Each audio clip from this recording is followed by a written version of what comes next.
High, আমি দেবার্পিতা। গতকাল ঈদের ছুটি ছিল বলে বিকেলবেলায় মা, দিদি, বোনকে নিয়ে বেরিয়ে পড়েছিলাম নেওড়া বাগান আর বড়দিঘি চা বাগান ঘুরতে। পৌঁছতেই চারিদিকের গ্রিনারি দেখে মনটা একেবারে ভরে গিয়েছিল। তারপর কানেকটা রাস্তা পেরোতেই চোখে পড়ল ময়ূর আর ময়ূরী। এত ভালো লাগছিল, বাট ক্যামেরাবন্দি করতে পারিনি। খুব একটা কাছে গেলে যদি উড়ে যায়, তার জন্য আমরা দূরের থেকে দাঁড়িয়েই দেখছিলাম। আর চারিদিকের পরিবেশটা বারবার মুগ্ধ করছিল।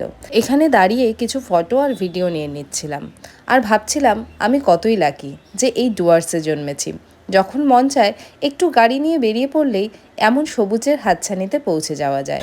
যাই হোক, চা বাগানের ভেতর খানিকটা সময় কাটিয়ে এবার আমরা মেন রাস্তা ধরে খানিকটা হাঁটছিলাম।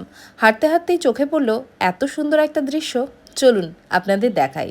একটা ময়ূর গাছের ডালে বসে আছে। ক্যামেরায় খুব একটা ভালো বন্দি করা সম্ভব হয়নি, তবে যতটুকু পারলাম তাই আপনাদের সাথে শেয়ার করলাম। এবার বাড়ি ফেরার পালা। তার কারণ সন্ধে হয়ে আসছিল, আর চা বাগান মানেই কিন্তু সেখানে একটা চিতাবাঘের ভয় রয়েই যায়। তাই এবার রওনা হলাম বাড়ির উদ্দেশ্যে।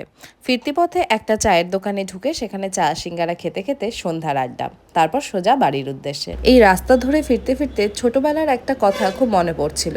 এখানে আমাদের এক বান্ধবী থাকতো। তার বাবা কর্মরত ছিল এই চা বাগানে। মাধ্যমিক পরীক্ষা শেষে আমরা সব বান্ধবীরা মিলে এখানে এসেছিলাম সাইকেল নিয়ে। আমি খুব একটা ভালো সাইকেল চালাতে পারতাম না, আর পথের রাস্তাও ছিল অনেকটা দূর, বাট বাকি বান্ধবীরা আমাকে গাইড করে নিয়ে এসেছিল। এখনও মনে পড়লে সেই সব দিনগুলো যেন হাতছানি দেয়। ছোটবেলার অনুভূতিগুলোই যেন একদম অন্যরকম।